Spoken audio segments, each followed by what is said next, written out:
Okay, let's talk about the final game on the card. The 8:30 p.m. Eastern Minnesota Vikings 1-0 at the Eagles 1-0. Lincoln Financial Field in Philadelphia, Pennsylvania. 77 Fahrenheit clear, 7 miles per hour. We'll start with the line history here. We have these Eagles opening up as 3-point favorites. They're now 1-point favorites, but it's minus 125. So probably 1.5 at most books. The total here opened up at 49. It's all the way up to 50. It actually got up to 52. It was at 52 for what? Almost 22 hours. Yeah, there's some buyback today on the under. Yeah, interesting. Ron Crawford on the Eagles money line. Christopher Comentini says wrong team favored. Let's take a look at the cash flow here. 7,477 tickets in, 29% of the tickets, and 67% of the cash on the Eagles. Sharps are on these Eagles. 85% of the tickets, 88% of cash on the over. Vikings started the Kevin O'Connell era with that big 23-7 win at home over their hated rival, the Packers. O'Connell was the offensive coordinator for the Super Bowl champion Rams. He led the Vikings to the largest margin of victory over the Packers with Rodgers at quarterback. Kirk Cousins, 23 of 32 for 277 yards, 2 touchdowns, no picks. And Jefferson, what a beast. Justin, oh my. All-time Vikings receiving record with 158 yards in the first half. Remember, he last 2 years combined 3,016 yards, caught 9. And it's a team that's had Randy Moss, Chris Carter, Jake Reed, Percy Harvin, Stephon Diggs for a couple of years. I mean, that's something. When you can set a receiving record, Minnesota, you've done something. And yeah, he was one of my, like I said, I had an offensive player of the year ticket on him. I need him to just keep trucking. Well, that would be lovely. Look what O'Connell did with him too. You had Jair on the other side. You got to keep him away from Jair. And God, it was very, very good. It looked so good. Dalvin Cook ran 20 times for 90 yards, caught 3 passes for 18 yards. The defense looked strong. They sacked Rodgers 4 times, hit him 5 times. Harrison Smith added an interception, and Zadarius Smith had a fire lit under him. Had one of the 4 sacks. If he can stay healthy. Look, if him and Hunter can stay healthy, which I don't think they can, but if they can stay healthy, they're going to be very good. Eagles coming off that wild 38-35 win at Detroit. Jalen Hurts, 18 of 32, 243 yards, ran the ball 17 times for 90 yards and a touchdown, 1 yard short of his career high, 50 yards rushing in the first quarter. That's the highest total by a Philadelphia quarterback since Michael Vick in 2013. A.J. Brown, what a monster. 10 catches for 155 yards. The rest of the Eagles receivers caught a total of 8 passes. Goddard, 3 for 60. No one else on the team had more than 4 targets or 3 catches.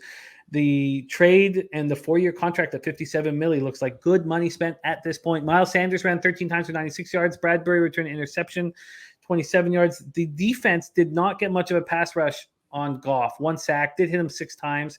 And they lose Derek Barnett to a torn ACL. First-round pick in 2017, signed a 2-year deal in the offseason. They still have Hassan Reddick, Sweat, Graham, Teron Jackson. Jackson was inactive on Sunday, but how big of a loss is this going to be? They slid Fletcher down to defensive end, and they've lost 5 of their last 8 home games. And the defense didn't look good. Detroit averaged 6.5 yards per carry against them. But as our guy Sky Dragon saying, aside from my fandom, this has moved too much. Philly or pass. Final game on the card. Take it away, Andy. I think I know who wins this game, and I think it might be just the last team with the ball. Because everything that made Minnesota successful on the scoreboard works on the offense and probably doesn't work on the defense. You're facing a team that has a premier wide receiver, has a mobile quarterback. I worry about the Minnesota linebackers getting after him. I think Hurts is good. Yeah, bet his rushing yards over. I think he's going to be scrambling plenty. The pass rush was great against Green Bay, but the Eagles have a stellar offensive line. I think that's going to be mitigated a bit. And yeah, the pass rush for Philly now takes a big hit with Barnett hurt. The Minnesota offensive line is a weakness, and you're taking away a weakness by, saying the pass rush isn't going to be as good. The Minnesota offense didn't really have to kick in the second half as much. It'll be interesting to see how that works with a close game. They continue to be aggressive with Jefferson, with Cook, with Thielen, Osborne, Irv, everything. I bet this over. I bet it at 49 when it opened. Drew and I talked about it at the pool at the Sahara and said it was 47.5 before the games. Said anything under 50. If this reopens anything under 50, probably just betting this over. Took some 49s. It moved up to like 52. I was surprised.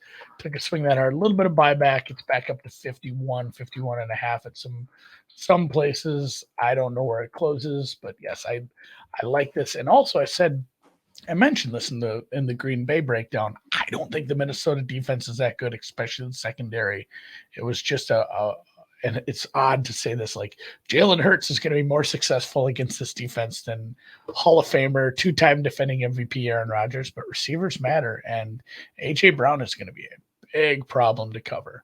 I think both of these receivers they have like you remember that Michael Jordan commercial with Bird, the McDonald's commercial where they're horse and they just kept one-upping each other. I want that so bad. I don't know who wins this game. I think Philly probably has the advantage slight, but it's going to be a close game with a lot of points, and hopefully it's just a fireworks show and we get this over right away. If you can find a 50, watch this market 50 and a half, I'd still play this over. And yeah, I'm glad this is a standalone primetime game. A couple of fun teams for sure. There is a 50 and a half, a couple of them right now available. Yeah, it bounced down. You had a second chance of getting a decent number. Do you want to make it official at 50 and a half, or do you want to just keep it? Sure. That's fine. All right, let's lock that in for Andy. A great breakdown on that one. That's going to bring a ton of fun to our Monday night doubleheader here on Pub Sports Radio. I'm so excited that I get to host Sunday and Monday nights this year. And thank you to all who have supported us last weekend. It was extremely fun. Andy, I love capping the card with you. What a treat it's going to be all year long. And I'm off to the best start I've ever had in any sport. Yeah, the Eagles over is just going to be icing on the cake. You're going to be up so many damn units by Monday anyway. I don't know. See, okay. Well, I don't want to talk about it. I just don't. Don't jinx it. It's so fucked. It's just I mean, how do you not regress to the mean here? Yeah. But 12-2 week 1 plus 9.8 units, a 12-2 preseason plus 9.9 units. It's just crazy. Let's go over all action here. I have some interest in this first half under in Kansas City, but I'm going to study it more. That's the Thursday nighter. I need to look at it longer. Jets, Browns, we stayed off. I said that under 42 is not going to be here long on Sunday, and maybe I should start trusting myself. What kept me off was the one move I made. I told you guys was the Cardinals. That was all me, and look how bad that looked. Commanders, Lions, we have stayed off. Andy, you get your card started with the Bucks at -3 at plus 106. I'm really interested. I think I'm going to run with you on this again. So I'm going to put some asterisks here. I'm going to need a little bit more time, but I believe that I will run with you on this. I think. I'm interested. Yeah, when you say you got to trust yourself, yeah, I think you should listen to the guy who's 24-4. Like, listen to that guy. He's got a feel for the market. Yeah. I'm just not used to success like this, so it's hard, But I fucking like it. It's like craps when the dice are high. You got to press. Yeah, no, you're absolutely right. Trust yourself when you're seeing it. That's what Dutch was saying to me. Dutch was saying you should. Yeah, he was saying the same thing. So I've got to take it to heart. It's funny here for Carolina and New York. I have interest in the over and interest in the Giants, but market's gone the other way and the sharps are on the other way. So I'm certainly not going to move on them. Andy, you get your card started with the under 40 and Patriots, Steelers. I'm interested in the Patriots, but I don't know if I pull the trigger at this point. Nutflush is on the first half. Colts. Again, I'm going to look at that longer before I pounce. I am moving on the Dolphins. Andy moved on the Dolphins at plus 3.5. Also on the money line at plus 162. I'm moving on the Dolphins tonight. That's going to be a bet I make tonight. Rams first half. I'm going to move on tonight. Then the under in Seahawks 49ers. I'm moving on. Andy has a teaser. Bengals -1. Steelers plus 7.5. I got to sit with that a little longer. I don't want to just Texans, Broncos, we've stayed off at this point. The Cards team total under and the first half under I find interesting in Arizona, Vegas. I'm going to study it a little more. Then Andy's on the Bears plus 10 and he's also on the Bills. Oh no! Oh yeah, you moved on the Bills first half -6 and -109. I think I'm going to run with you on that one. That makes sense to me. But I need to know that the weather's not going to be bad. And then Andy finishes his card with the over 50.5 in Vikings Eagles, although he did get a much better number while chilling at the pool with the whale capper in Vegas this weekend. Andy, thank you so much for rolling with us. Watch and follow Andy at BetSperts and the Deep Dive podcast with the whale capper. Check him out at BetSperts and follow him on Twitter. His Twitter handle is right there, Andy MSFW. I love it. Thank you, Andy, my man. Any last words for the great cappers supporting the show? No, just awesome. You guys in the chat just flying. It's almost too much to read. It's a lot. I need to go back and see everything. There's some good insights there. So appreciate it, guys. Have a good week, and we'll catch you Monday for double headers. Well, let's go out there and get that cash. On behalf of all of us at Pub Sports Radio, we thank you very much for watching, and let's fucking go. Let's keep this going, and I will see you guys tomorrow morning for Betting with the Bag at 11 a.m. Eastern, and then we have the Cappers Contest show will be tomorrow, and we went 3-2 with you guys making the picks. You guys make the picks. We have polls, and you guys pick our card, and let's keep it up. Thank you all. Harold Williams, DX Filer, Drink in Hand, Ron Crawford, Spreadsheet Play Today is the Saints, Don Mack, Alec Slatsy, Kevin Campbell, Lance LaRose. Kevin Campbell, best bet, ?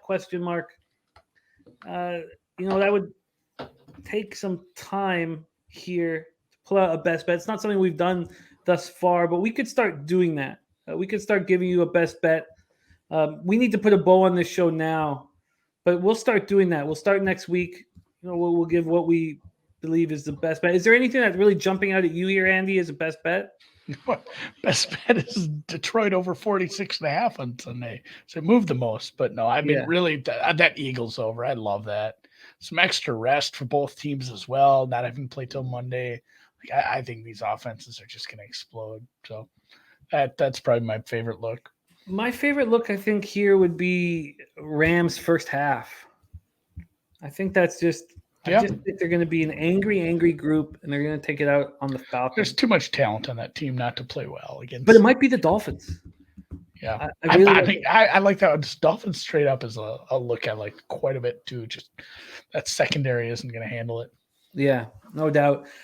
Thank you guys. Thank you for your support, and I can't wait. I can't wait to do this again next week. Every Tuesday night at 8 p.m. here with Andy from BetSperts, Andy Molitor. Much love to all of you guys. Go out there and get that cash, and we'll see you next Tuesday on Gridiron Gamblers.